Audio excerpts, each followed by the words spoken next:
సభ పక్షాన ఏవైతే గత ప్రభుత్వం చేసిందో వాటిని కంటిన్యూ చేస్తూ రైతే దేశానికి వెన్నుముక అని చెప్పడం జరిగింది గౌరవ సభ్యుడు. దాన్ని దృష్టిలోనే పెట్టుకొని మన తెలంగాణ రాష్ట్రాన్ని దేశంలోనే ఒక ఆదర్శవంతమైన రాష్ట్రంగా అందరం కలిసి పనిచేసుకున్నాం.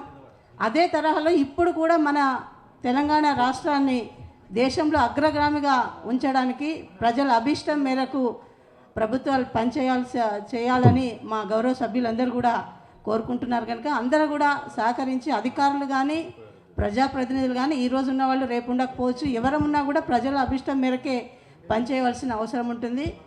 ప్రజలు కోరుకున్న మార్పుని ప్రజల్లోకి తీసుకువెళ్ళి పేదరిక నిర్మూలన చేస్తూ అన్ని రంగాలలో కూడా గతంలో ఏ విధంగానైతే అభివృద్ధి సాధించుకున్నామో తెలంగాణ రాష్ట్రంలో అదేవిధంగా ముందుకు వెళ్ళాలని మా సభ్యులందరి కోరిక అని ఈ సభాముఖంగా తెలియజేస్తున్నాను.